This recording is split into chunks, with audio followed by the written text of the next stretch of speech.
ராஜேஷ்குமார் நாவல் அத்தியாயம் 12 ஒளிந்தாலும் விடமாட்டேன். எதிர்முனை லொற்றென்று கவிழ்ந்தது. டைரக்டர் பேக்கப் சொல்ல தாமினி அறைக்கு வந்து மேக்கப்பை கலைத்தாள். உடை மாற்றி கொண்டு வெளியே வந்தாள். அந்த அவுட்டோர் ஷூட்டிங் ஸ்பாட்டில் வேடிக்கை பார்க்க கூடியிருந்த பெரும்பாலான ஜனங்கள் கலைந்து போயிருக்க, ஒரு சிலர் மட்டும் அவளிடம் ஆட்டோகிராஃப் வாங்குவதற்காக பிடிவாதமாய் காத்திருந்தார்கள். அவள் வெளியே வந்ததுமே மொய்த்து கொண்டார்கள். நீட்டிய ஆட்டோகிராஃப் புத்தகங்கள் எல்லாம் கையெழுத்து கிறுக்கி தள்ளிவிட்டு சத்தியமூர்த்தியின் உதவியோடு அங்கிருந்து அகன்றாள். காருக்கு வந்தாள்.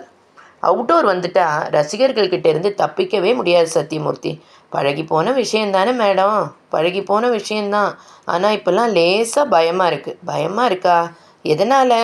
அந்த திருச்சிற்றம்பலம் கிட்ட முறைக்க ஆரம்பித்ததுலேருந்து கும்பலாக யாராவது வந்தாங்கன்னா மெல்லிசாக மனசுக்குள்ளே பயம் உண்டாகுது. அந்த ஆள் டெலிஃபோன்லேயே பயங்கரமாக கருவி இருக்கான் மேடம். ஆரம்பத்திலேயே அந்த ஆளை நீங்கள் கட் பண்ணியிருக்கணும். அந்த ஆளுக்கு இடம் கொடுத்துட்டீங்க. தெரியாமல் அவனை மதிச்சிட்டேன். அதையே நீங்கள் திருப்பி சொல்கிறதுல என்ன பிரயோஜனம்? இப்போது என் நிலைமைக்கு என்ன பண்ணலாம்னு சொல்லுங்கள். இப்போ என்ன பிரச்சனை? ஒரு வாரமாக அந்த ஆள் சைலண்ட்டாக ஆயிட்டான் இல்லையா? உன்னால் என்ன பண்ண முடியும்னு அன்றைக்கி நான் கோபத்தோடு கேட்டுட்டேன். சொல்லிட்டு செய்ய மாட்டேன், செஞ்சு காட்டுறேன்னு சொன்னான். அதனால தான் இந்த அமைதிக்கு பின்னால் ஏதோ ஒரு புயல் இருக்குன்னு எனக்கு நல்லதாக தெரியல. தாமினி பின் சீட்டில் அமர டிரைவிங் இருக்கையை ஆக்கிரமித்தபடியே அவன் சொன்னான். போலீஸ் ப்ரொடக்ஷன் கேட்டு ஒரு லெட்டர் எழுதி கொடுக்கலாமா மேடம்? கார் நகர ஆரம்பித்தது. அதெல்லாம் வேஸ்ட்டு சத்தியமூர்த்தி. ஏன் அப்படி சொல்கிறீங்க? தன்னிச்சையாக செயல்படக்கூடிய பத்திரிகைகளே அவரோட அடக்குமுறைக்கு பலியாகிறப்ப அவங்க கட்டுப்பாட்டில் இருக்கிற போலீஸு நமக்கு ஃபேவராக இருப்பாங்கன்னு நினைக்கிறீங்களா? தாமினியின் கேள்விக்கு பதில் சொல்ல முடியாமல் அமைதியாய் போனான் சத்தியமூர்த்தி. இருள் கவிழ்ந்த புறநகர் சாலைகளில் டயர்களை தேய்க்க ஆரம்பித்தது கார். சட்டென கார் தாறுமாறாய் ஓட ஆரம்பித்தது. என்ன சத்தியமூர்த்தி? ஸ்டீரிங்கை கரகரவென வளைத்து காரை ஓரங்கட்டி நிறுத்தினான். வீல் பஞ்சர்னு நினைக்கிறேன். இன்ஜினை அணைத்து விட்டு கதவை விரித்தான்.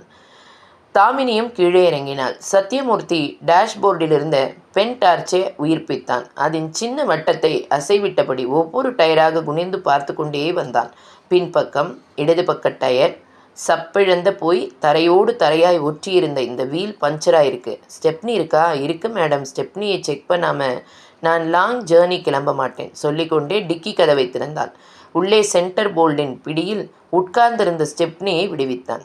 அதை கையில் எடுத்தபொழுது அவன் முகம் கணிசமாய் மாறிப்போயிருந்தது. மெல்லிய நிலா வெளிச்சத்தில் அவன் முகம் மாற்றத்தை கவனித்தவளாய் கேட்டாள், என்னாச்சு?